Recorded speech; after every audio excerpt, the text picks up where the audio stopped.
தென்கட்சி கோ. சாமிநாதன் ஐயா அவர்களின் இன்று ஒரு தகவல். நகைச்சுவை கதைகள். ஒரு ஊர்ல ஒரு மன்னர் இருந்தார்.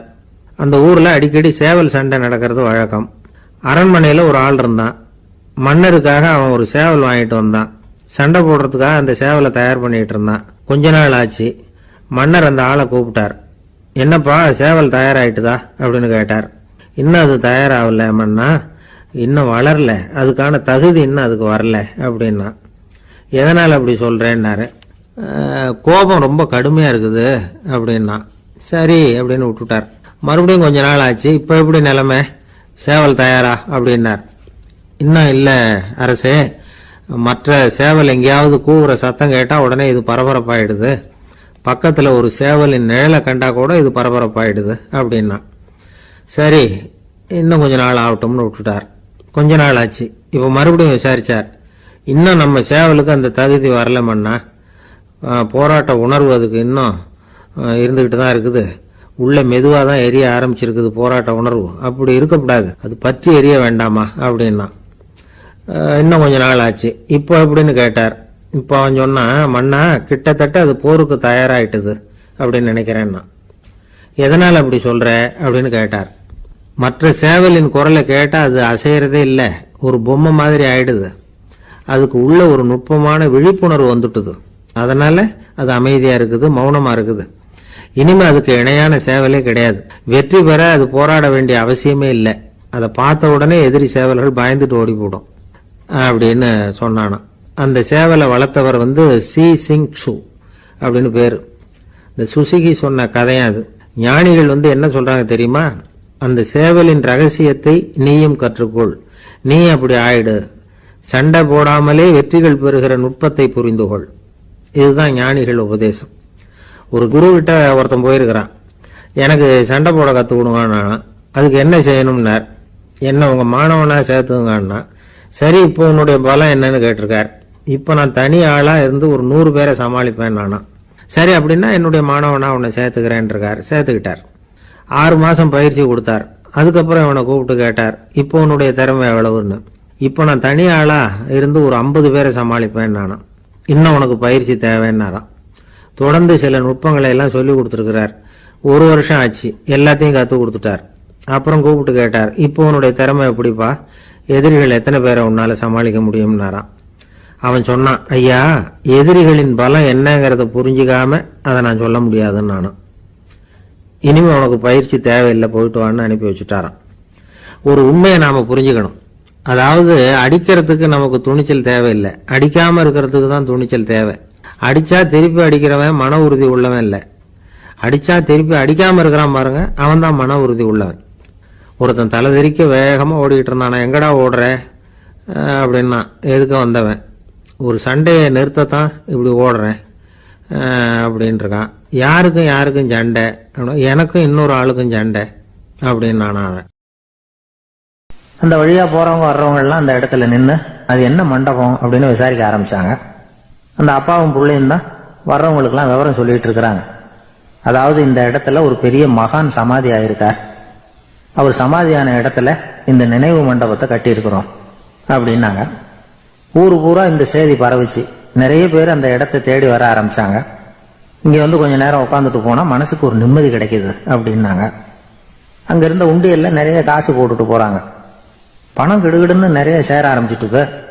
பணம் நிறைய சேர்ந்த உடனே அந்த அப்பாவுக்கும் பிள்ளைக்கும் தகராறு வந்துட்டுது. பணம் சேர்ந்தாலே சொத்து தகராறு வரத்தானே செய்யும். அது மாதிரி வந்துட்டுது. பையன் அடிக்கடி நிறைய பணம் கேட்க ஆரம்பிச்சான். அப்பா பார்த்தார், யோசனை பண்ணார், ஒரு முடிவுக்கு வந்தார். ஒரு நாள் பையனை கூப்பிட்டார். இதை பாருப்பா, நமக்குள்ள தகராறு வேணாம். அப்பாவும் பிள்ளையும் இப்படி சண்டை போட்டுக்கிட்டா பாக்குறவங்க தப்பா நினைப்பாங்க. அதனால நமக்குள்ள சமரசமா இதை தீர்த்துக்குவோம், என்ன சொல்ற அப்படின்னார் அப்பா. சரி நான் பையன். உடனே அந்த அப்பா என்ன பண்ணார் தெரியுமா? மகன் கிட்ட கொஞ்சம் பணத்தை கொடுத்தார். தன்கிட்ட இருந்த ஒரு கழுதையையும் கொடுத்தார். இதை வச்சு நீ பொழைச்சிக்கோ அப்படின்னு சொல்லி அனுப்பி வச்சுட்டார். மகன் அந்த கழுதையை இழுத்துக்கிட்டு அடுத்த ஊருக்கு போனான். வழியிலேயே அந்த கழுதை செத்து போச்சு. உடனே என்ன பண்ணலாம்னு யோசனை பண்ணான். ஒரு ஐடியா வந்தது. அந்த கழுதைய ஒரு சாலை ஓரமா புதைச்சான். கையில் இருந்த பணத்தை வச்சு அந்த இடத்துல ஒரு கல் மண்டபம் கட்டினான். அந்த வழியா 2 பேர் வந்தாங்க. இது என்ன மண்டபம்னு விசாரிச்சாங்க. இந்த இடத்துல ஒரு பெரிய மகான் சமாதி ஆயிருக்கிறார் அப்படின்னா. இந்த செய்தி ஊர் பூரா பரவ ஆரம்பிச்சுட்டுது. நிறைய பேர் வந்து போக ஆரம்பிச்சாங்க. இங்க வந்தா மனசுக்கு ஒரு பெரிய நிம்மதி கிடைக்குது அப்படின்னு வேற சொல்ல ஆரம்பிச்சாங்க. வர வர கூட்டம் அதிகமா வர ஆரம்பிச்சுட்டுது.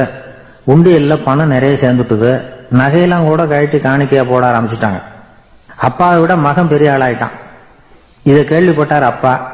பையனை பார்த்துட்டு வரலாம்னு ஒரு நாள் புறப்பட்டு வந்தார். பையன் ஓஹோன்னு இருக்கிறான். பங்களா, காரு எல்லாம் வந்துட்டுது. எப்படிடா இந்த அளவுக்கு ஆனே அப்படின்னு விசாரிச்சார். அப்பா, எல்லாம் உங்க ஆசீர்வாதம் தான். நீங்க கொடுத்த மூலதனத்தை வச்சுதான் இவ்வளவும் சம்பாதிச்சேன் அப்படின்னு நான் பையன். அது எப்படிடான்னு விசாரிச்சார். அப்பா, நீங்க ஒரு கழுத குட்டியும் கொஞ்சம் பணமும் என்கிட்ட கொடுத்து அனுப்பி வச்சிங்க. அதை எடுத்துக்கிட்டு வந்தேன். வர்ற வழியில் அந்த கழுதை செத்து போச்சு. உடனே யோசனை பண்ணேன். அந்த கழுதையை இந்த இடத்துல புதைச்சேன். கையில் இருந்த பணத்தை வச்சு மண்டபம் கட்டினேன். மகான் ஒருத்தர் சமாதி ஆயிருக்கார் அப்படின்னு வதந்தியை கிளப்பி விட்டேன். ஜனங்கள்லாம் ஏமாந்து போய் காசை கொண்டாந்து போட ஆரம்பிச்சிட்டாங்க. நான் பொழைச்சிக்கிட்டு இருக்கிறேன் அப்படின்னா. இப்பதான்டா நீ என் புள்ள அப்படின்னு சொல்லி சந்தோஷப்பட்டாரான் அந்த அப்பா. ஏன் அப்படி சொல்றீங்கன்னு கேட்டிருக்கான் பையன். கழுத குட்டியை புதைச்சி மண்டபம் கட்டி இருக்கிற நீ, ஏற்கனவே நம்ம ஊர்ல நாம கட்டி இருக்கிறோமே மண்டபம், அது இந்த கழுதையோட அம்மாவை புதைச்ச இடம். மகான் சமாதி ஆயிருக்காருன்னு நானும் சும்மா கப்சாதான் விட்டுக்கிட்டு இருக்கேன் அப்படின்னாரான் அப்பா. முட்டாள் ஜனங்களை நினைச்சு அந்த 2 பேரும் சத்தம் போட்டு சிரிச்சாங்களாம். மனுஷன் ஏமாத்துறது ரொம்ப சுலபம். என் கூட படிச்ச ஒருத்தன் திடீர்னு ஒரு நாள் எல்லாருக்கும் அருள் வாக்கு சொல்ல ஆரம்பிச்சுட்டான். அவன் ஒரு ஆபீஸ்லயும் வேலை பார்க்கறான். ஆபீஸ்ல உள்ளவங்க எல்லாம் அவங்ககிட்ட வந்து அருள் வாக்கு கேட்கறது வழக்கம். ஒரு நாள் நான் அவன் முன்னாடி போய் உட்காந்து பேசிக்கிட்டு இருந்தேன். அப்போ அதே ஆபீஸ்ல வேலை பார்க்குற ஒருத்தர் அவங்ககிட்ட வந்து, சுவாமி, என் மேஜையில வச்சிருந்த பேனா திடீர்னு காணாம போட்டுது, அது திரும்ப கிடைக்குமா எனக்கு அப்படின்னு கேட்டார். இவன் கண்ணை உருட்டி பார்த்துட்டு, அது உனக்கு கிடைக்காது, புதுசா வேற ஒன்று வாங்கிக்கப்போ அப்படின்னா. சரின்னு அவர் போயிட்டார். அவர் போனதுக்கு அப்புறம் நான் மெதுவா இவனை பார்த்து, அது எப்படிடா அது உனக்கு கிடைக்காதுன்னு அவ்வளவு உறுதியா அவர்கிட்ட சொன்னேன் அப்படின்னு கேட்டேன். இவன் மெதுவா என் காதுகிட்ட வந்து, அந்த பேனாவை கிளப்புனதே நான் தான் அப்படிங்கிறான். நாட்டில் நல்லவங்க ஒருத்தர் 2 பேர் இருக்கிறதுனால தாங்க மழையே பெய்யுது அப்படின்னு சொல்றது உண்டு. நல்லார் ஒருவர் உளரேல் அவர் பொருட்டு எல்லாருக்கும் பெய்யும் மழை. சில சமயம் ரொம்ப பேர் திடீர்னு நல்லவங்களா ஆயிடுவாங்க போல இருக்கு. அதனால தான் விடாம பேய் மழையா கொட்டி தீர்த்துடுது. எல்லாரும் நல்லவங்களாயிட்டா உலகமே தாங்காது போல இருக்க. அப்பப்போ ஒருத்தர் 2 பேர் நல்லவங்களாகணும். அப்போதான் சீரா மழை பெய்யும். மாசத்துக்கு 3 பேர் நல்லவங்களானா மாதம் மும்மாரி பொழியும். இதெல்லாம் வேடிக்கை பேச்சு. இப்போ இதெல்லாம் ஒரு பக்கம் இருக்கட்டும். இப்போ விஷயத்துக்கு வருவோம். ஒரு கும்பல்ல நல்லவன் யாரு அப்படிங்கிறத எப்படி கண்டுபிடிக்கிறது? இதுக்கு ஒரு வேடிக்கை கதை உண்டு. என்னுடைய நண்பர் ஒருத்தருக்கு அவங்க பாட்டியம்மா சொன்ன கதையா அது. அது என்ன கதைன்னா, ஒரு ஊர்ல ஒரு சமயம் பலமான மழை பெய்ய ஆரம்பிச்சுட்டு தான். இடி மின்னல் ரொம்ப கடுமையா இருந்திருக்குது. ஆரம்பிச்ச மழை வர வர கடுமையா ஆகிட்டு இருக்குதே தவிர நிக்கிற பாடா தெரியல. ஊர் ஜனங்கள்லாம் பார்த்தாங்க. இதுக்கு மேலேயும் வீட்டு உள்ள இருந்தா ஆபத்துங்கிறத புரிஞ்சுக்கிட்டாங்க. ஏன்னா வீடெல்லாம் இடிஞ்சு விழுந்துருமோங்கிற பயம். உடனே எல்லாரும் புறப்பட்டு ஊருக்கு பொதுவா இருந்த ஒரு மண்டபத்துல போய் தங்கிக்கிட்டாங்க. மின்னல் கடுமையா இருந்தது. இடி எந்த நேரத்திலையும் விழலாம்ங்கிற நிலைமை. எப்போ விழலாம்னு பார்த்துக்கிட்டு இருக்குது. அந்த மண்டபத்தில் இருந்த ஜனங்கள் மனசுக்குள்ள ஒரு பயம். நம்ம கூட்டத்தில் யாராவது ஒரு கெட்டவன் பாவம் பண்ணவன் இருந்தா கூட இடி வந்து இந்த மண்டபத்தில் விழுந்துரும், அது எல்லாருக்கும் ஆபத்து அப்படின்னு நினைச்சாங்க. சரி, இதுக்கு என்ன பண்ணலாம் அப்படின்னு யோசனை பண்ணாங்க. அந்த கூட்டத்தில் ஒரு பெரியவர் இருந்தார். அவர் ஒரு யோசனை சொன்னார். இதை பாருங்க, அதுக்கு ஒரு வழி இருக்கு. அதோ எதிர்த்தாப்புல கொஞ்சம் தூரத்தில் ஒரு உயரமா மரம் ஒன்று இருக்கு பாருங்க. பொதுவாக இடி வந்து சுலபமாக விழறது அது மாதிரி உயரமான மரத்தில் தான். நம்ம கூட்டத்தில் இருக்கிறவங்க எல்லாரும் ஒவ்வொருத்தரா போய் அந்த மரத்தை தொட்டு விட்டு திரும்பி வந்துடணும். நம்மள பாவம் பண்ணவன் யாரோ அவன் அந்த மரத்தை தொடுற சமயத்தில் இடி விழுந்துரும். அவன் மட்டும் போயிடுவான். மண்டபத்தில் இருக்கிற நாமெல்லாம் பொழைச்சிக்கலாம் அப்படின்னு ஐடியா கொடுத்தார் அந்த பெரியவர். இது நல்ல யோசனையா பட்டது. எல்லாரும் ஒத்துக்கிட்டாங்க. ஒவ்வொருத்தரா போய் அந்த மரத்தை தொட்டு விட்டு திரும்பி வந்தாங்க. இடி எதுவும் விழலை. இன்னமும் பாவம் பண்ண ஆசாமி அதை போய் தொடலை போல இருக்கு அப்படின்னு நினச்சிக்கிட்டாங்க. ஒவ்வொருத்தரா போகிறாங்க. எல்லாரும் போய் தொட்டுவிட்டு வந்தாச்சு. இன்னும் ஒரே ஒரு ஆசாமி தான் பாக்கி. கடைசியாக இருந்த அந்த ஆள் பயந்துட்டான். இது வரைக்கும் இடி விழலைன்னா இப்போ என்ன அர்த்தம்? இப்போ நாம தான் பாக்கி, நாம தான் தப்பு பண்ண ஆள் போல இருக்கு அப்படின்னு நினச்சிட்டான். அதனால் துணிச்சலாக போய் தொடுறதுக்கு பயந்தான். தயங்கிக்கிட்டே இருந்தான். இருந்தாலும் மற்றவங்கெல்லாம் சும்மா இருப்பாங்களா, கட்டாயப்படுத்தி கழுத்தை பிடிச்சி தள்ளாத குறையா அவனை தள்ளி விட்டாங்க, போய் தொட்டுட்டு வாடான்னு. அவன் நடுங்கிட்டே போய் அந்த மரத்தை தொட்டான். அதே வினாடி ஒரு பயங்கரமான மின்னல் இடி விழுந்துட்டுது. எங்கே விழுந்தது தெரியுமா? அந்த ஆள் மேலே இல்லை, மண்டபத்தில் விழுந்தது. மண்டபத்தில் இருந்தவங்க பூரா காலி. அந்த ஒரு ஆள் மட்டும் புழைச்சிக்கிட்டான். இந்த ஒரு ஆளை காப்பாற்றுறதுக்காக தான் இடி மண்டபத்தில் விழாமல் இருந்திருக்குது. இதுதான் கதை. அதனால் நல்லவங்க எப்படியும் தப்பிச்சுக்குவாங்க அப்படிங்கிறது ஒரு நீதி. ஒருத்தன் அப்படி தான் தெருவில் நடந்து போய்கிட்டு இருந்தான், ரொம்ப நல்லவன். எதிரில் ஒருத்தன் சைக்கிளில் வந்துக்கிட்டு இருந்தான். அதில் மோதி இவன் கீழே விழுந்துட்டான். சைக்கிள்காரன் உடனே இறங்கி இவனை தூக்கி விட்டான். இவன் எழுந்திரிச்சு அவனை முறைச்சி பார்த்தான். அப்படி பார்க்காதீங்க சார், நீங்கள் ரொம்ப புண்ணியம் பண்ணியிருக்கீங்க, அதுதான் இப்போ சைக்கிளில் மோதிக்கிட்டீங்க அப்படின்றான். என்ன அப்படி சொல்கிறேன் நானா? இவன் 10 நிமிஷத்துக்கு முன்னாடி நான் லாரி ஓட்டிகிட்டு வந்தேன், அப்போ நீங்கள் எதிரில் வந்திருந்தீங்கன்னா என்ன ஆயிருக்கும் அப்படின்னானா அவன். ஒரு நண்பர், அவர்கிட்ட பேசிக்கிட்டு இருந்தேன். மனித உறவுகள் பற்றி அவர் சொல்லிகிட்டு இருந்தார். அமெரிக்காவில் தந்தை மகன் உறவு எப்படி இருக்குது அப்படிங்கிறத விளக்கிறதுக்கு அவர் ஒரு கதையை சொன்னார். ஒரு அப்பா பகல் பூராவும் அலுவலகத்தில் வேலை, ஓடி ஆடி உழைச்சிக்கிட்டு களைச்சி போய் ராத்திரி 10 மணிக்கு மேலே வீடு திரும்பினான். வீட்டு வாசலில் அவரோட மகன் காத்துக்கிட்டு இருக்கிறான், இன்னமும் தூங்கலை. அப்பா வாசல்லையே தடுத்து நிறுத்தி, அப்பா உனக்கு சம்பளம் எவ்வளவு அப்படின்னு கேட்குறான். ஏற்கனவே ஆஃபீஸ் பிரச்சனைகளால் அலுத்து போய் திரும்புகிற அப்பாவுக்கு கோவம் வந்துடுது. என்னடா இப்படிலாம் கேளுன்னு உங்கள் அம்மா உனக்கு சொல்லி கொடுத்தாளா அப்படின்னு சொல்லிவிட்டு உள்ளே போய் சட்டையை கட்டி மாட்டிவிட்டு குளிச்சுவிட்டு மறுபடியும் வெளியில் உடையை மாற்றுகிற சமயம் அப்போ மறுபடியும் மகன் உள்ளே நிற்கிறான் அவர் முன்னாடியே. அப்பா உனக்கு எவ்வளவு சம்பளங்கிறான் மறுபடியும். அப்பாவுக்கு எரிச்சல் அதிகமாகிட்டுது. மணிக்கு $20 போதுமா அப்படின்னார். அப்படின்னா எனக்கு ஒரு $10 தர முடியுமான்னா மகன். இதுக்கு தான் என் சம்பளம் எவ்வளவுன்னு கேட்டியா? 2ஆம் வகுப்பு படிக்கிற உனக்கு எதுக்குடா $10 அப்படின்னு கத்திவிட்டு தொலைக்காட்சி பெட்டியின் முன்னாடி போய் உட்காந்துக்கிட்டு ஏதோ நிகழ்ச்சியை பார்க்க ஆரம்பிச்சிட்டார். கொஞ்ச நேரம் கழித்து மறுபடியும் மகன் நிற்கிறான். அப்பா ப்ளீஸ் எனக்கு ஒரு $10 கொடுக்க முடியுமா? மகனுடைய கண்களில் கண்ணீர். என்னடா அவன் கண்ணீரை காட்டி காரியம் சாதிக்கலாம்னு பார்க்குறியா? ஒரு காசு கூட கொடுக்க மாட்டான் போ அப்படின்னு விரட்டி விட்டான். மகன் கண்ணீரை தொடச்சிக்கிட்டே கண்ணை தொடச்சிக்கிட்டு பேசாமல் போய் படுத்துக்கிட்டானா. கொஞ்ச நேரம் ஆச்சு. அப்பாவோட கோபம் கொஞ்சம் கொஞ்சமாக குறைஞ்சிது. பிள்ளைகிட்ட கோபமாக கத்துனது தப்பு தாங்கிறது புரிஞ்சுது அவனுக்கு. எழுந்திரிச்சு போனான், படுக்கை இறக்கி போனான். மகனை பார்த்தான். அவன் தலையணையை கட்டி பிடிச்சிக்கிட்டு அழுதுகிட்டு இருக்கிறான். அவனை மெல்ல நெருங்கி அவங்ககிட்ட எதமாக பேசுகிறதுக்கு ஆரம்பித்தானான். எதுக்குடா உனக்கு $10 பள்ளிக்கூடத்தில் கேட்டாங்களா அப்படின்னு கேட்டானான். மகன் சொல்லியிருக்கான், இல்லை டாடி, உனக்கு 1 மணி நேரம் சம்பளம் $20ன்னு சொன்னேன். நீ ஏற்கனவே எனக்கு கொடுத்த பாக்கெட் மணி $10 என்கிட்ட இருக்குது. இப்போ நீ இன்னொரு $10 கொடுத்தீங்கன்னா அதையும் சேர்த்து $20 ஆகிடும். அந்த $20 நான் உனக்கு கொடுத்துருவேன். அப்படி கொடுத்தா நீ என் கூட 1 மணி நேரம் செலவழிப்ப இல்லையா? அதுக்காக தான் $10 கேட்டேன் அப்படின்னு சொன்னானான்.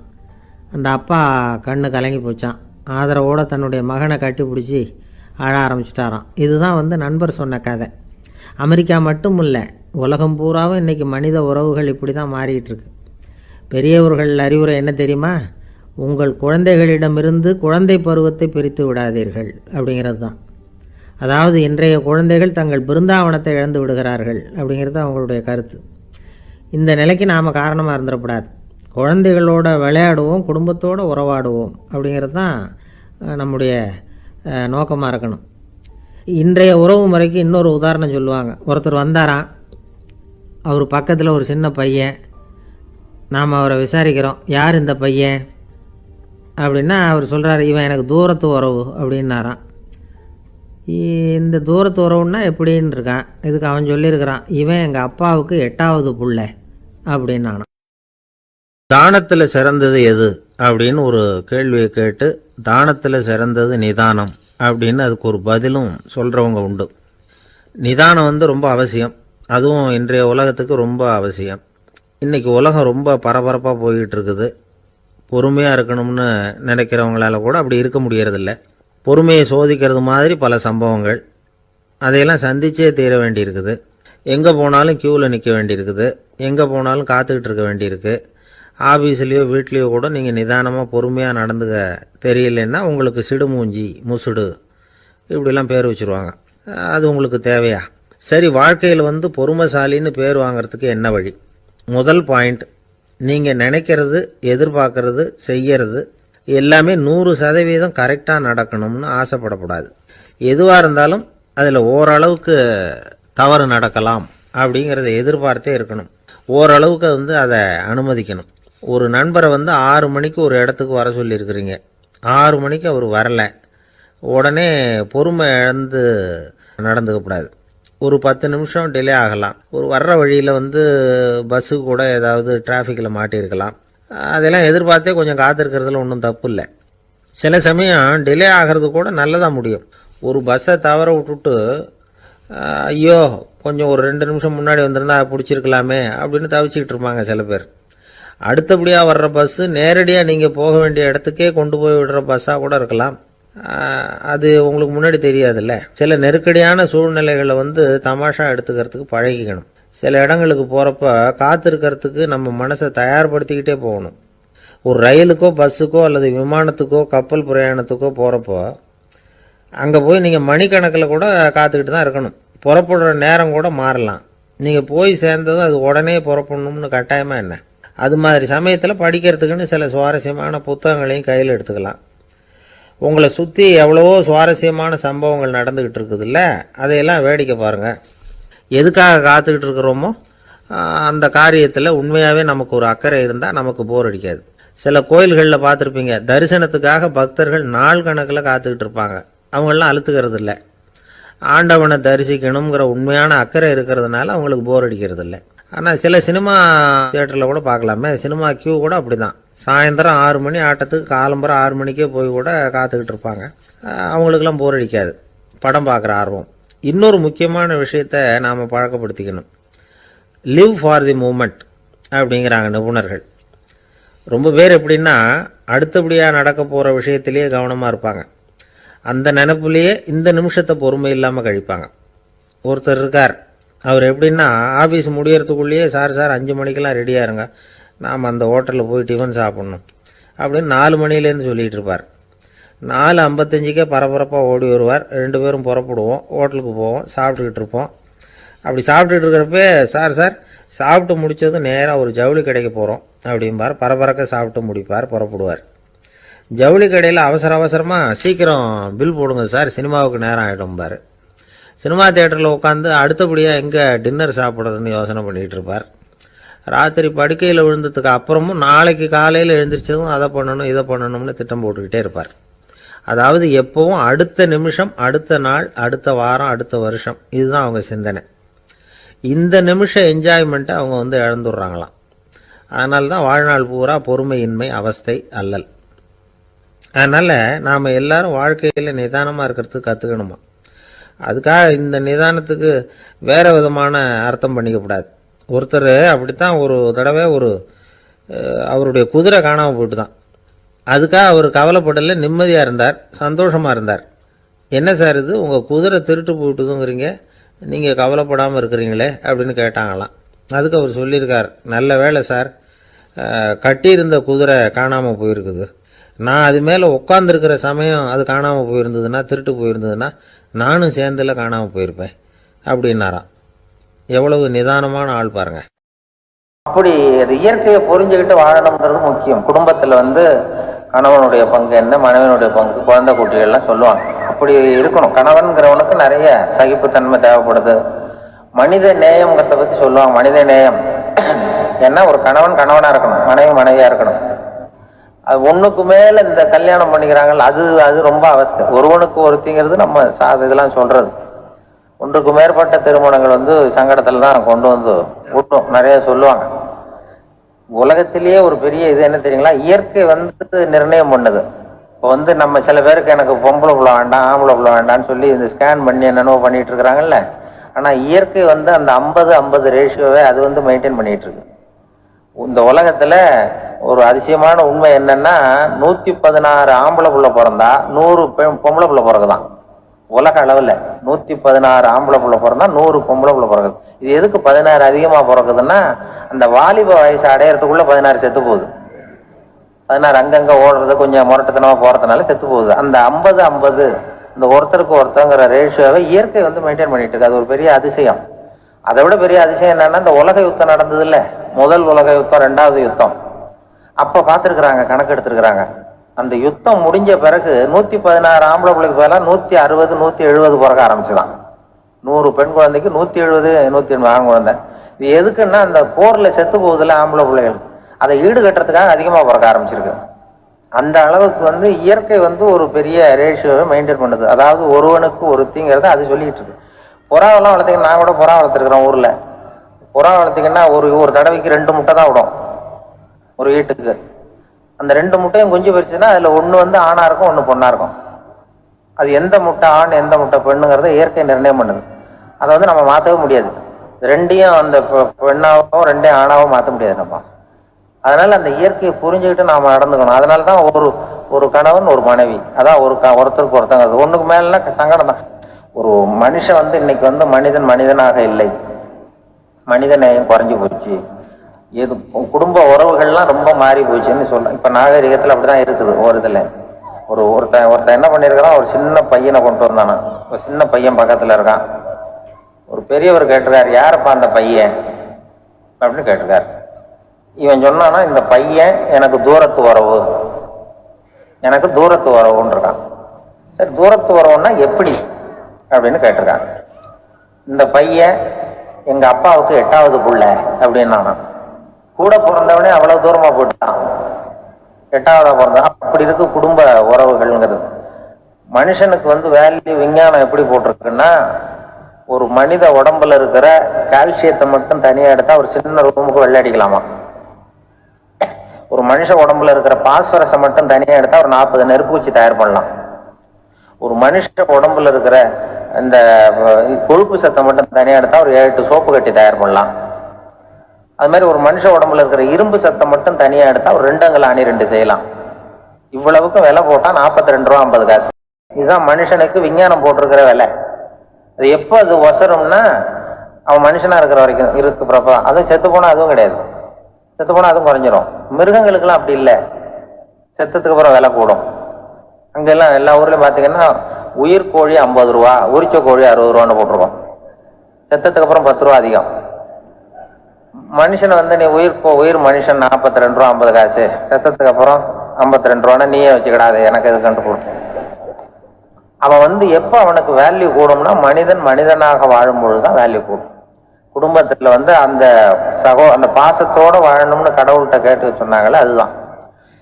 இந்த சமூகம்ங்கிறதும் ஒரு பெரிய குடும்பம் தான்.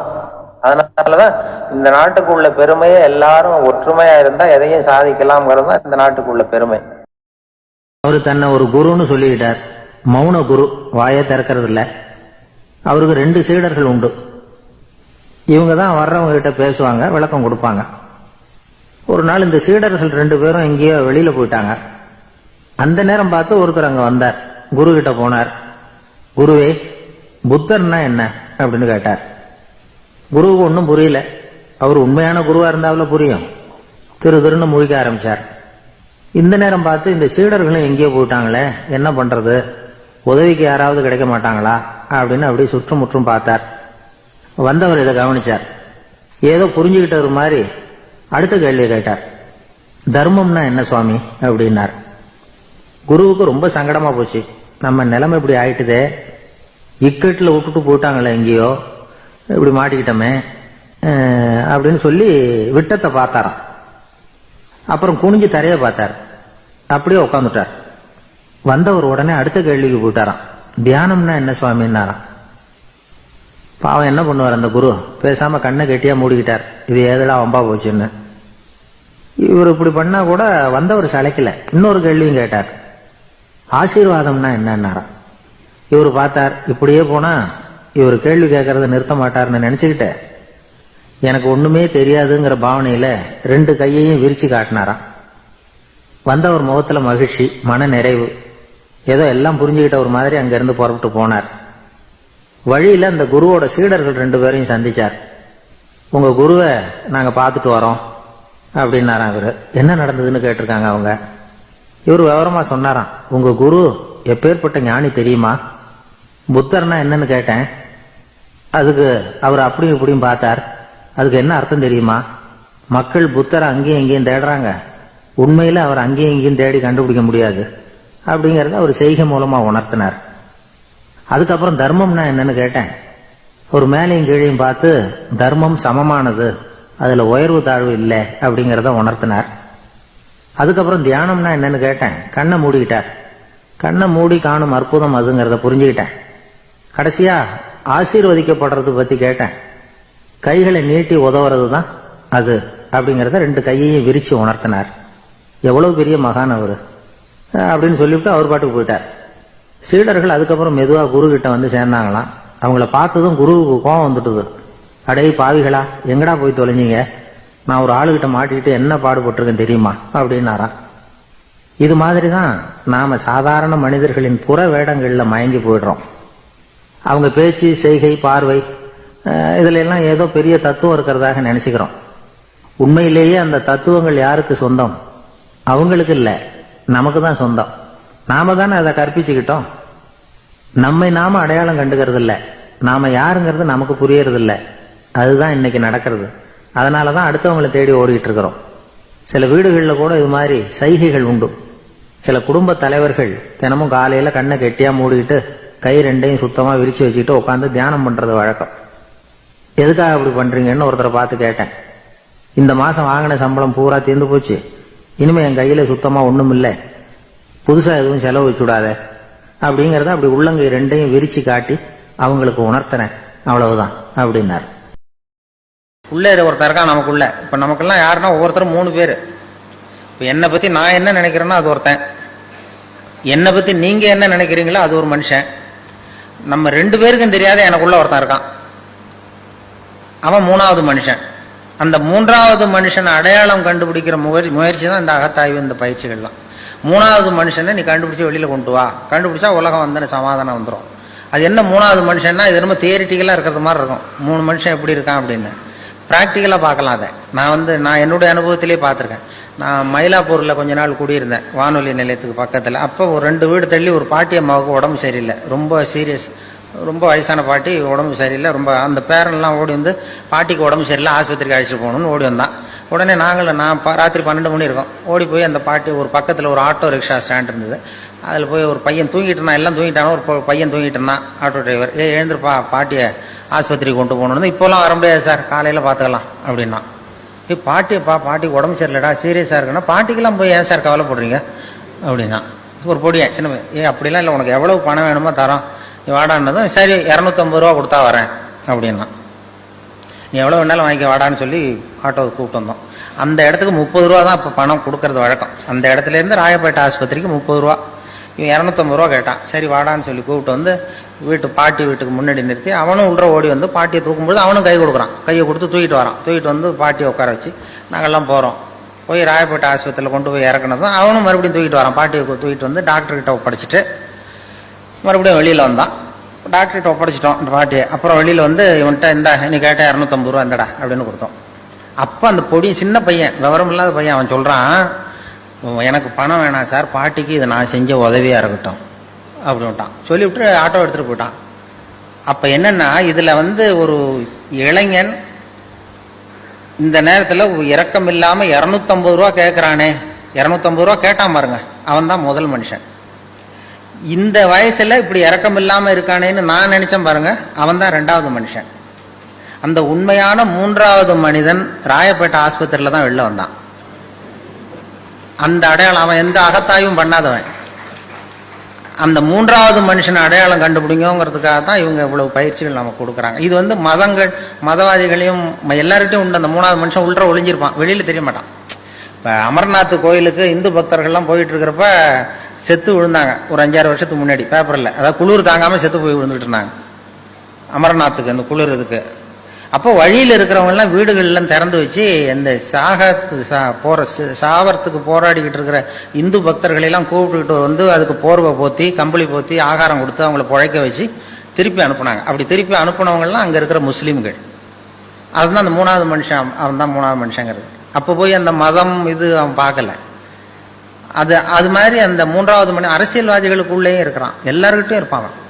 இப்போ ஸ்டாலின் இருக்காரு, மேயர், மெட்ராஸ் மேயர், அவர் பிறந்த நாள் வாழ்த்து சொல்றதுக்காக திருநெல்வேலி பக்கத்துல இருந்து நிறைய பேர் வந்துருந்தாங்க. ஒரு தரம் ஒரு 8 வருஷத்துக்கு முன்னாடி எல்லாரும் பிறந்த நாள் வாழ்த்து சொல்லிட்டு திரும்பி போறாங்க. திண்டிவனத்துக்கு பக்கத்துல அந்த இளைஞர் அணி, திமுக இளைஞர் அணி வேன் கவுந்துட்டுது. 4-5 பேர் செத்து போட்டாங்க ஆக்சிடென்ட்ல. சில பேர் உயிருக்கு போராடிட்டு இருக்காங்க. ராத்திரி 11 மணிக்கு 12 மணிக்கு நடந்தது. எல்லாம் இடிச்சவன் ஓடி போட்டான். நமக்கு எதுக்கு வம்புன்னு. அதுக்கப்புறம் வர்றவங்களும் திரும்பி பார்க்கல, இது நம்ம கோர்ட்டுக்கு அலையணும் அப்படின்னு சொல்லிட்டு போயிட்டாங்க. விடிய காலம் அந்த திண்டிவனத்துல இருந்த இளைஞர்கள் சில பேர் ஓடி வந்திருக்கிறாங்க. அவங்க டீ குடிக்க வந்தவங்க. பார்த்தா ரோட்ல கிடக்கு, வேன் கவுந்து கிடக்கு, திமுக கொடி பறக்குது. உள்ள சில பேர் செத்து கிடக்குறாங்க, சில பேர் சாவறதுக்கு போராடிட்டு இருக்கிறாங்க. இந்த இளைஞர்கள் டீ குடிக்க வந்த பசங்க ஓடி போய் அவங்கள பார்த்து உடனே அவங்கள பிடிச்சி இழுத்து காப்பாற்றி கொண்டு போய் ஆஸ்பத்திரியில் சேர்த்து அவங்களுக்கு வேண்டிய வைத்திய வசதியெல்லாம் பண்ணி கொடுத்து, குடும்பத்திலேருந்து எல்லாம் குணம் கொடுத்து, அப்புறம் அவங்க ஊருக்கு தந்தி கொடுத்து எல்லாரையும் வரவழைச்சி பரிபூர்ணமாக குணப்படுத்தி வீட்டுக்கு அனுப்புகிற வரைக்கும் அந்த இளைஞர்கள் துணையாக இருந்தாங்களாம். இதில் என்ன விஷயம்னா, அந்த கவிழ்ந்த அடிபட்டவன் பூரா திமுக இளைஞரணி, அதை காப்பாற்றினவங்க பூரா அதிமுக இளைஞரணி.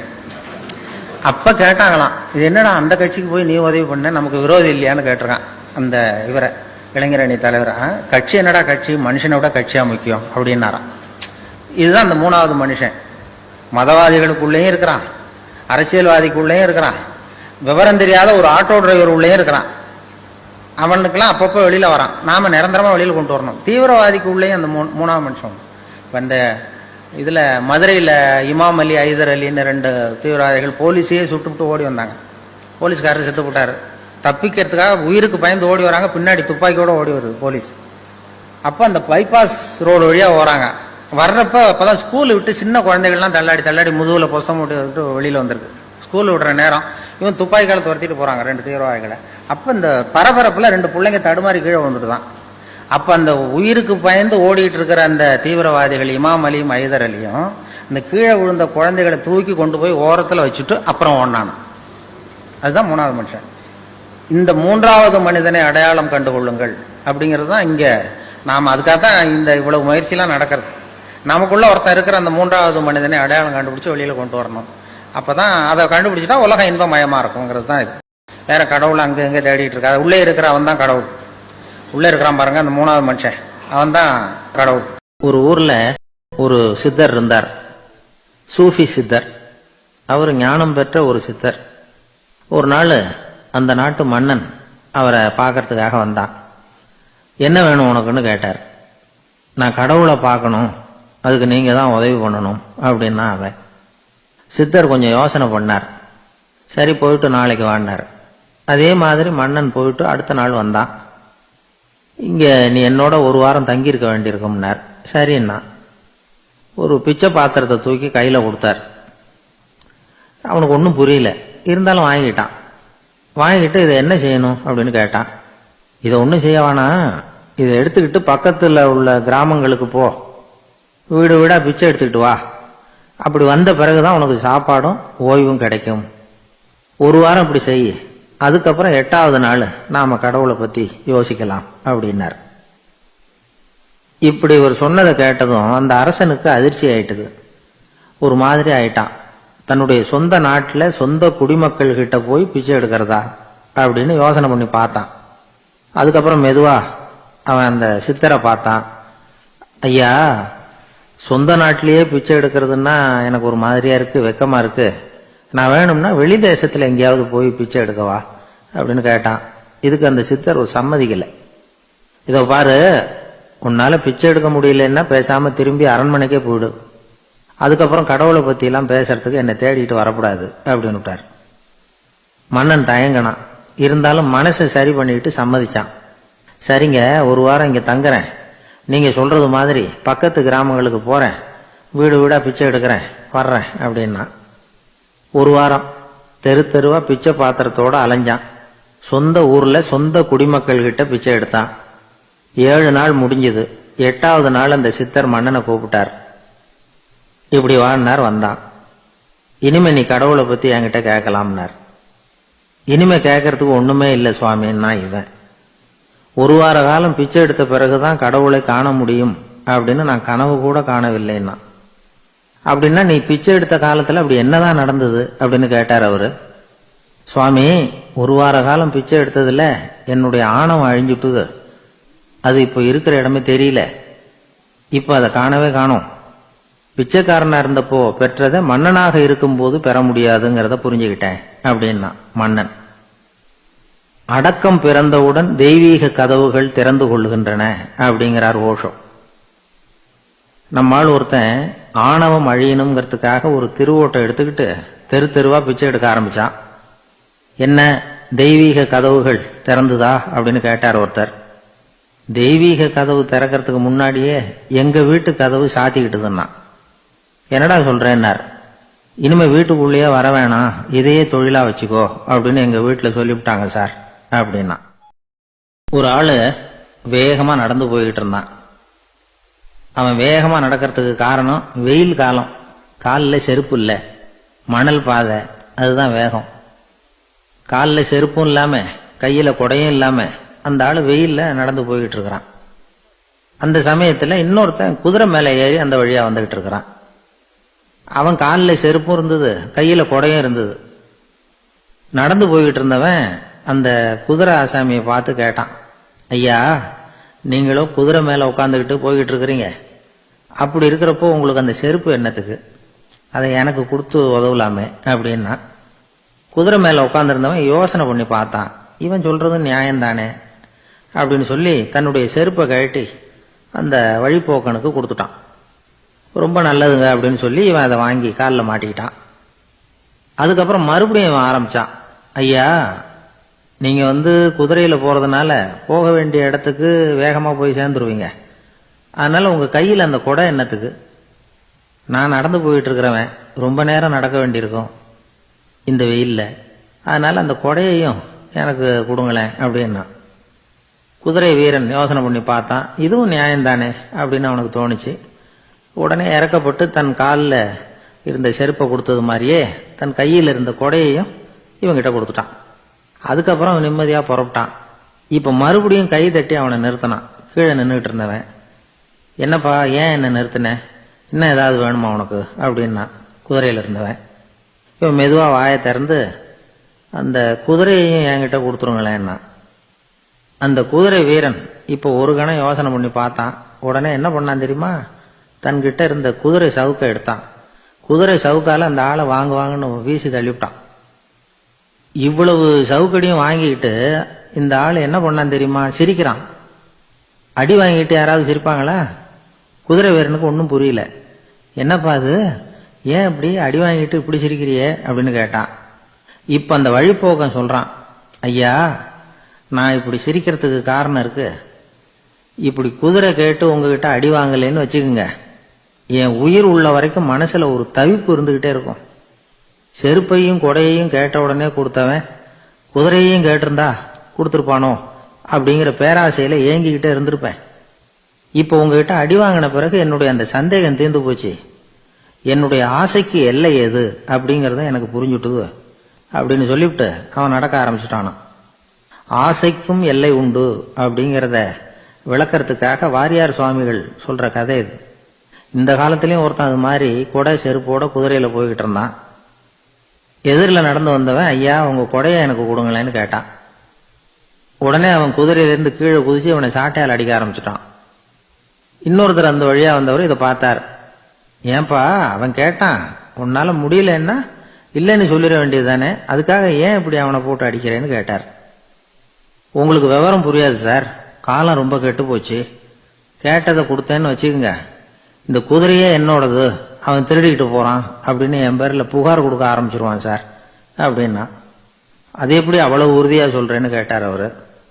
ஏற்கனவே அது மாதிரி ஒருத்தன் பேர்ல புகார் கொடுத்துட்டு தான் இந்த குதிரையை நான் தள்ளிட்டு வந்துகிட்டு இருக்கிறேன் அப்படின்னா. தென்கட்சி கோ சாமிநாதன் ஐயா அவர்களின் இன்று ஒரு தகவல். நகைச்சுவை கதைகளை கேட்டு ரசித்தமைக்கு நன்றி.